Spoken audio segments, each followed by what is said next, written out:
Welcome back, everyone. Hope you had a chance to watch videos 1 and 2. If not, go back and check them out. Today we're going to be talking about how whole food plays a role in cleansing. And when you think about food, it's something we eat on average 3 times a day, every day. It's a pretty powerful habit, right? So we really cannot ignore it when it comes to cleansing our body. And here in America, we really like our pills. We like our quick fixes. We can pop the pill and no lifestyle changes necessary. However, it takes away the food and health connection, the food and how we feel connection. And we'd like to bring those back together. Hippocrates said, "Let food be thy medicine and medicine be thy food." So let's get started. I want to share with you some great constituents that are inside of food and their various cleansing benefits. So first is fiber. And as you can imagine, fiber is critically important in your diet. It helps grab the toxins and pull them out of the system. It also creates bulk so that it can pull together all the things in the digestive tract and pull them right out of the system. Number 2 is vitamins and minerals. For example, iron's great for building the blood. Other things work on cell regeneration. Other things build your bones and your teeth, for example. Very critical.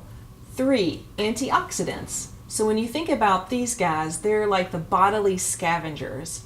So they go in and kind of chomp up all those free radicals in the body. So often when people are thinking about anti-aging, they're thinking about antioxidants. 4 is essential fatty acids. And this is really just becoming aware to the wider population how important these are to our bodies. And as it turns out, we've learned that this is absolutely critical for the liver, which is our number 1 detox organ. Number 5 is phytonutrients. So when you think of anything related to plants, anything plant-based, so it's gathering the light from the sun, the energy from the sun, these are the phytonutrients. They're vital, they're alive, they're living. So I'd love to share with you now a couple of my favorite foods that include a lot of these constituents. First is fermented food. It's a powerhouse. It's extraordinarily great for building your immunity. Think sauerkraut. Number 2 is hemp oil. When we think of hemp oil, it's great because it has the omega-3s in it. And a lot of Americans today, we really have a lot of omega-6s in our diets and not enough omega-3s. So this is a powerful add to your diet. It also has GLA, gamma-linolenic acid. Number 4 is wild salmon. When you think of wild salmon, it's also heavy on that omega-3s. It's a great essential fatty acid for you. Tart cherries. This is actually known to reduce inflammation 10 times more effectively than aspirin, and they're tasty too. Then there's walnuts. Walnuts are fantastic. They have high vitamin E and they have that good omega-3 fatty acid. I love to soak my walnuts before I eat them. Super easy process, and it takes out that enzyme inhibitor. Next up are onions and garlic. So onions has quercetin in it, and the quercetin is known to be an anti-aging. Garlic has sulfur in it, and it's known to really boost your immunity. So those are great to have in your kitchen and chop up and throw in your pan. Add it to any of your favorite recipes. Another one is ginger and turmeric. So both of those are super, super powerful.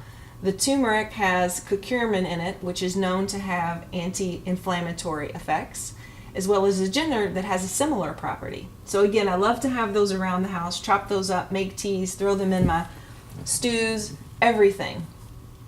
And so what I'd love to do now is share with you, as we finish up this 3-part series, the 3 biggest mistakes that people make when they're cleansing, and their solutions too. And the first one is not prepping.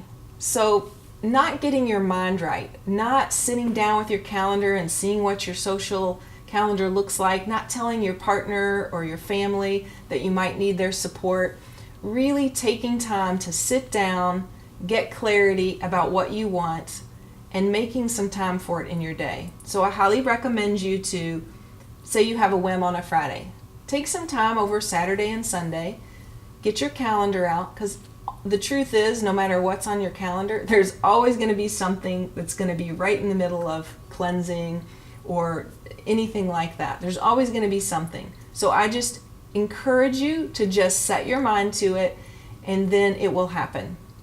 The second thing is not eliminating.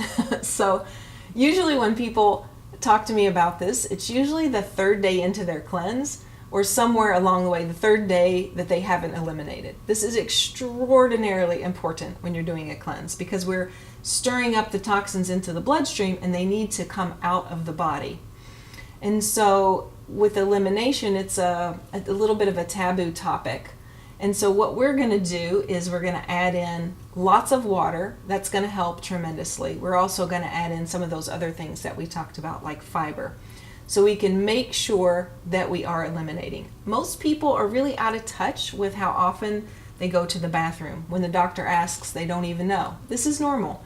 So one of my great solutions is actually to keep a journal and make a note of it, at least for a little while, till you kind of notice what your rhythm is. And notice, if you haven't gone for a day or 2 or 3 days, how you're feeling in your body. So that's number 2. Number 3 is not garnering support.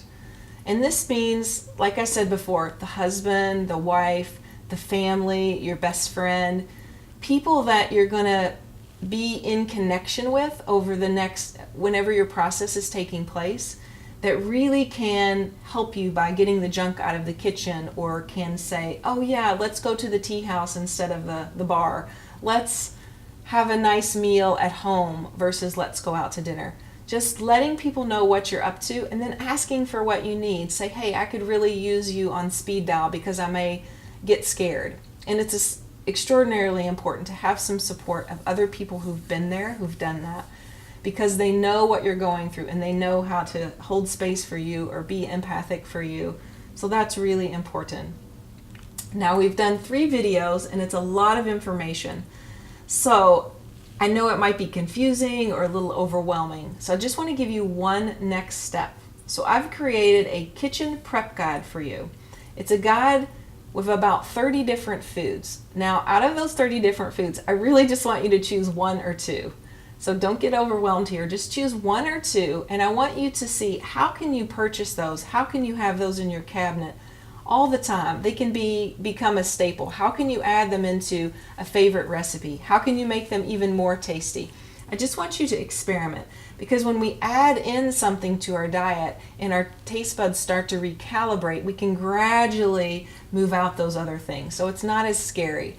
So I want you to get the kitchen prep guide. Check out the details below. And I'd love to hear your feedback. Thank you so much for joining me on this 3-part video series.